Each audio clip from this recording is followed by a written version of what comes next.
So, as most of the days, we'll just start with 5 minutes of silent meditation where we'll just bring the mind, keep the mind to the breath, and then we'll listen to a teaching. And after that, we can again have 5 minutes of silent meditation, and then we can share reflections, if any. So, let us start. There is no instruction for this meditation. We just keep bringing the mind to the breath and the body for 5 minutes. If it wanders away, gets lost, we again bring it back to the breath without any judgment. So I'll let you know um, when the 5 minutes are done. I'll let you know. So we start now.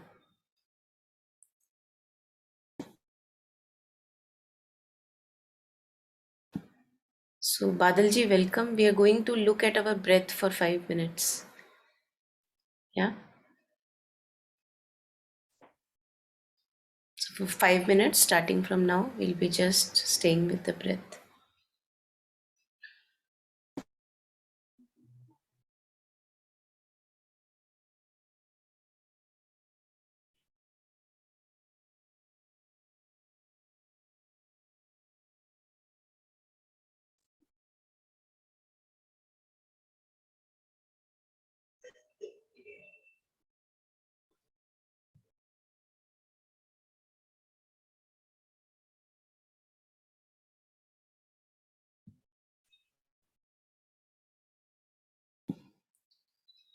So just keep bringing the mind to the breath. Good morning. Good morning, Badalji. So we are just doing a 5 minute breath meditation for 5 minutes. Yeah.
Don't worry if the mind wanders away, just keep bringing it back to the breath.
For 2 more minutes, we'll stay put with the breath.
So we are going to listen to a teaching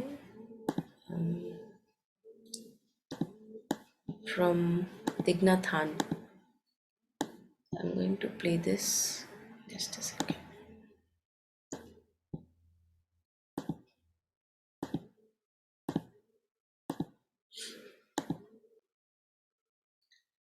So here he talks about, I think it's a very good question. Usually, since he is always talking about bringing the mind home to the present moment, and somebody asks, what if the present moment is unbearable? What do we do now when the present moment is unbearable? How do I keep the mind in the present? And I think it's a very, very important something for us. Just a second. Yeah.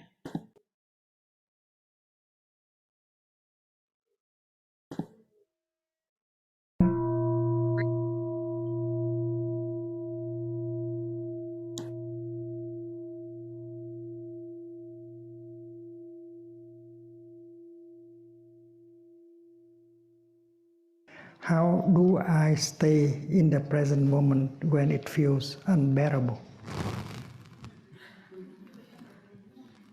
Because in Plum Village, we always say that let us not get caught in the past and the future. Let us go back to the present moment.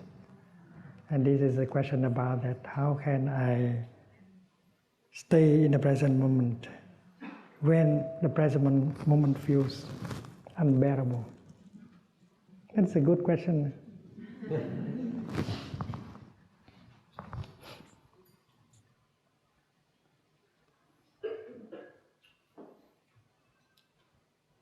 Anyone who knows the practice of mindfulness knows that you have to go home to the present moment.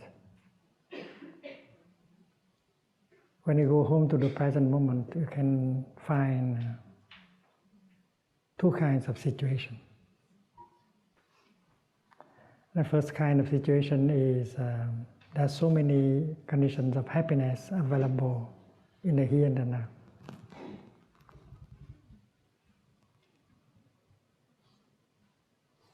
When you breathe in and bring your mind home to your body, you are established in the present moment. And you notice there are so many refreshing and healing elements available in the present moment. There's also many conditions of happiness available in the present moment. And with that awareness to generate a feeling of joy and happiness is very easy. That you can do in order to nourish yourself with joy and happiness. So that is the first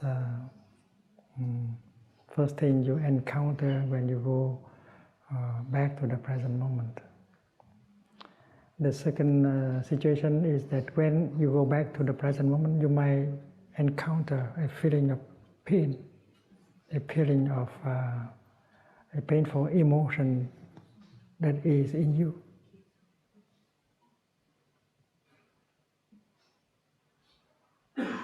In fact, a painful feeling, a painful emotion manifests from time to time. But when it begins to manifest, we don't like to be there, so we try to run away, pretending that it is not there.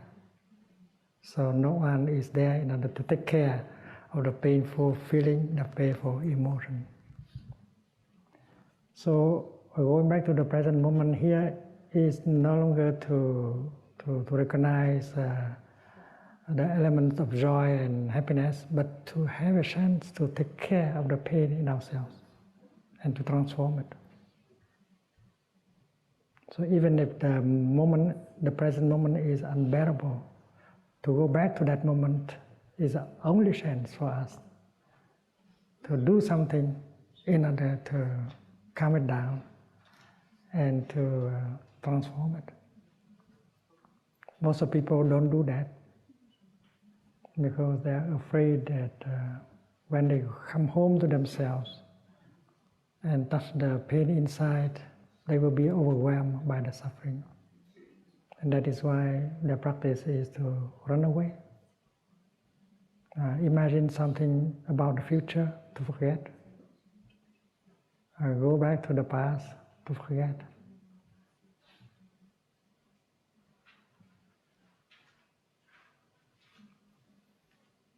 But the past and the future, they are like images, not reality.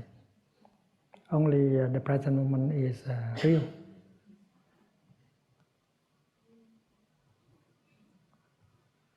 Many people try to cover up the pain inside, not only by going back to the past or running to the future.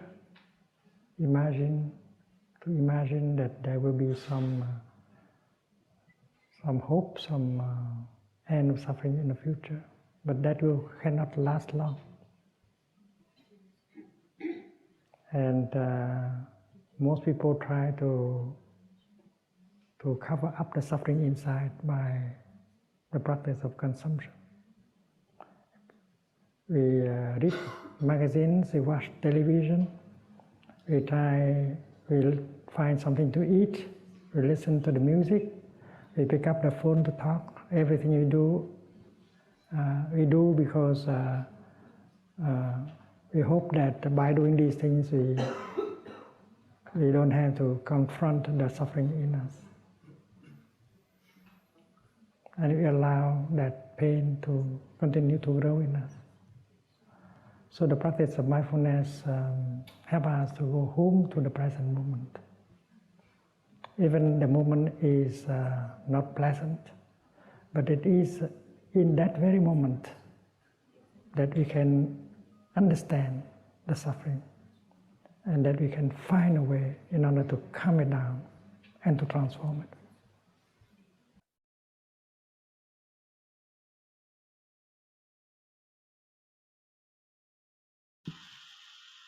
So we'll do 5 minutes more of a practice, just like we did before that. Keep mind with the breath.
2 more minutes.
So, in his book, No Mud, No Lotus, there is a book, very little thin book actually. I have it, yeah. So, it's like this thin, if those of us can make sense. And it's by Thich Naht Hahn. It's called No Mud, No Lotus. So, in this book, he says that suffering can exist with parallelly with joy and contentment. It's something which I've never ever read in any book before or never heard also. But I think what he says has a lot of power since we all go through painful emotions, disturbing emotions. We all go through challenging times where you are not able to uh, really be in the here and now. But he says that if there is something that has created the suffering, parallelly the mind can be anchored in the now with the breath and the body. And that's what he was sharing in the video also, that that's our only chance to meet the suffering. That's our only chance to really be intimate with whatever wants to come up through the suffering. I think this has very great healing power, that parallelly you are rooted, no matter if the situation is painful, which very well it can be many times. But parallelly, if a part of me can be rooted in the present moment, then something new can happen. I'll not be running away from suffering, and I'll be able to meet the suffering fully in the here and the now.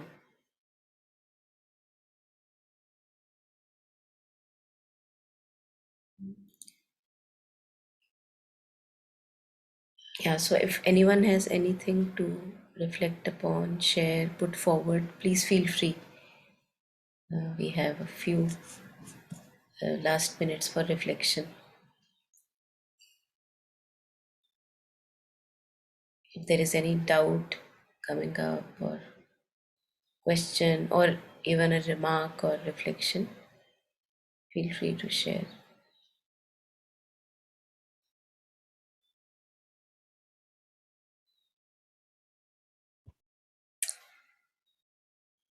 So, Ritu, we already just watched a teaching by Thich Naht Hahn on staying in the present moment when the conditions are unbearable.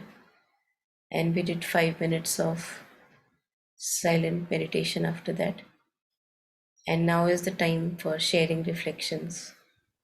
Okay, if you can share that video on the I'll chat. I'll send you, yeah.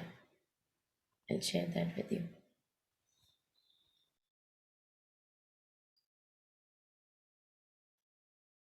Yeah. So Snehi is sharing things can always coexist. It doesn't have to be this or that, like black and white. Either I'm sad or I'm really, really mad.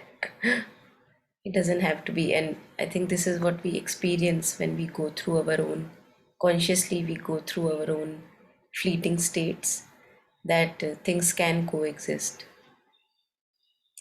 and parallelly we can be feeling sadness, we can be with the sadness, but there is a part of me which is not really sad when I'm with the sadness. So it's very strange and good to see that these so-called conflicting elements can be together.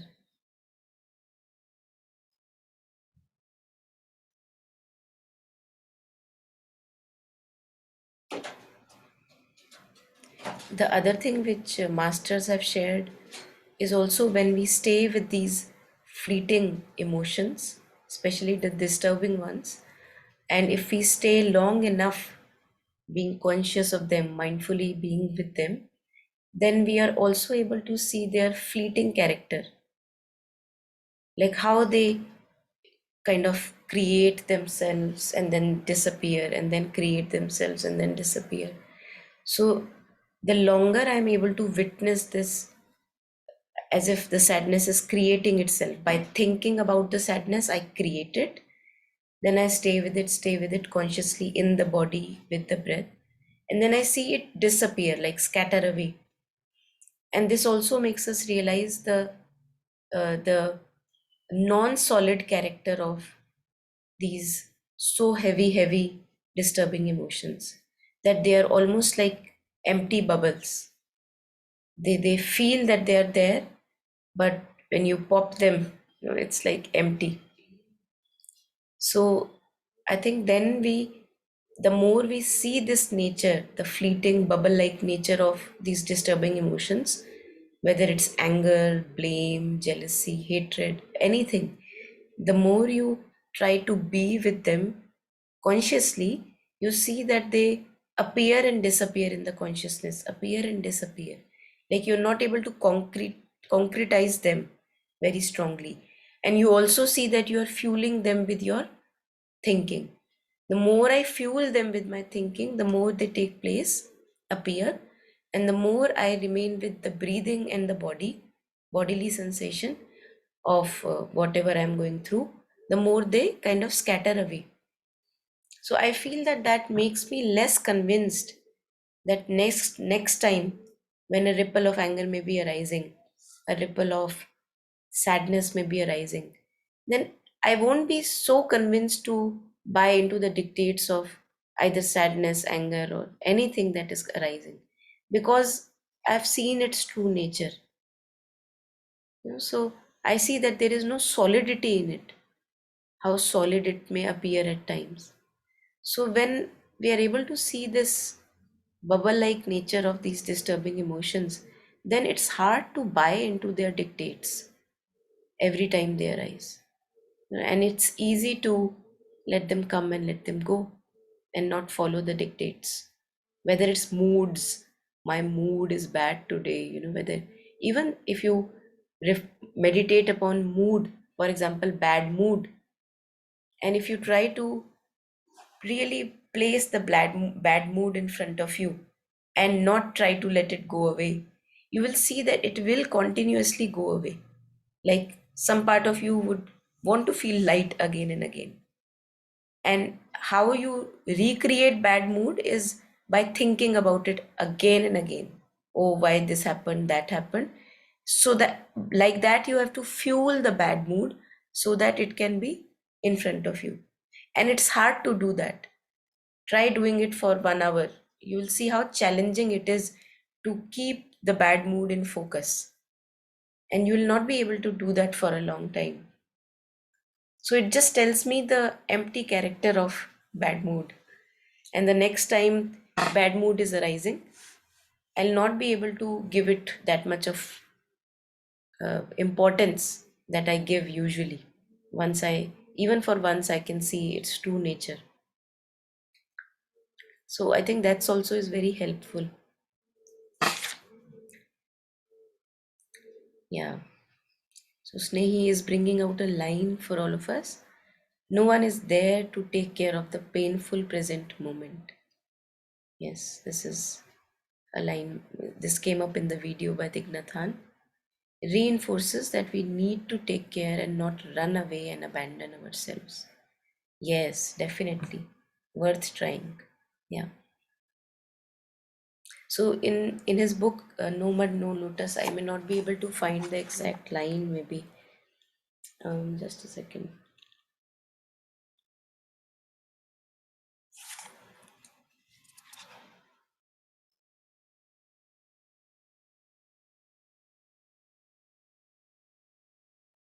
Okay, so there is something in front of me and maybe it resonates.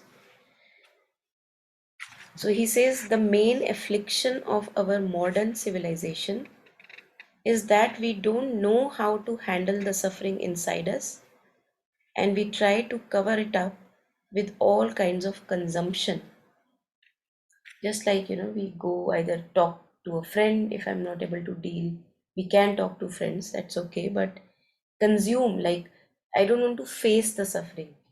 Watch, put my head into YouTube, or just pick up a book, or watch TV, eat something, gorge on something. So he says that why don't schools teach our young people the way to manage suffering? If a student is very unhappy, he can't concentrate and he can't learn. The suffering of each of us affects others. And the more we learn about the art of suffering well, the less suffering will be there in this world.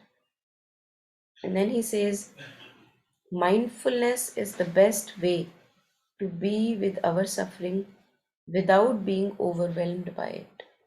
So, one is also validating that yes, there is suffering, and uh, I am there with my suffering. As Snehi was bringing out, that the energy of mindfulness is like a cradle for the suffering.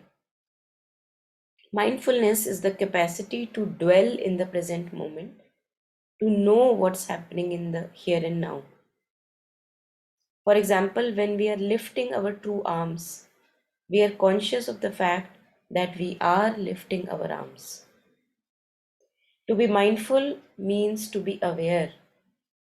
It is the energy that knows what is happening in the present moment.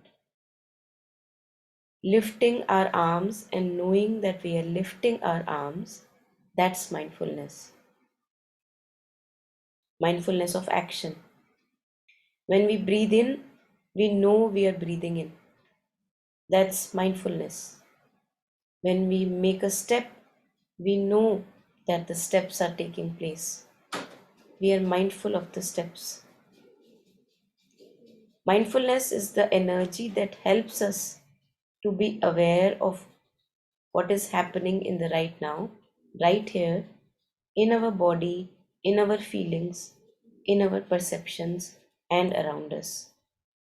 With mindfulness, you can recognize the presence of suffering in you and in the world. And it's with that same energy that you tenderly embrace the suffering.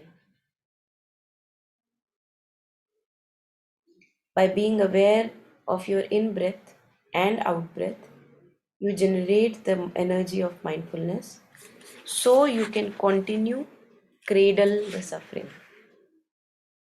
So I think this is very nice. And then towards the end, he says, we can even go further and make good use of suffering to generate the energy of understanding and compassion that heals us, and we can help others to heal and be happy. So I think this is very good news, that we don't need to be rid of suffering in order to be joyful, compassionate, and kind.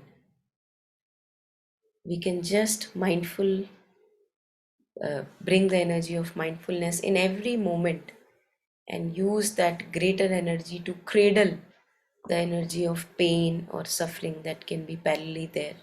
Just like a mother embraces the child, just like a crying child is being soothed by mother's embrace. It's almost like that. So, energy of suffering and pain is that of a crying child, and parallelly bringing the mind to the present moment.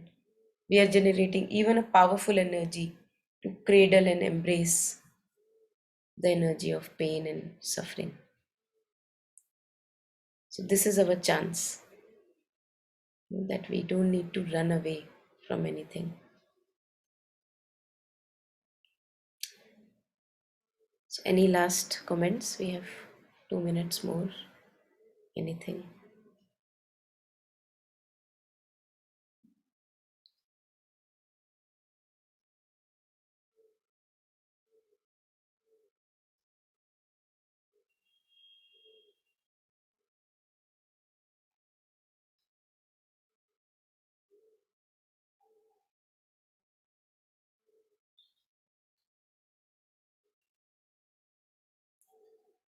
Okay, so if not anything, I wish everyone a very happy practice and let us continue to be aware of each and every moment as it comes and always stay very close and intimate with ourselves, being our bestest friend, going through everything that can arise in life.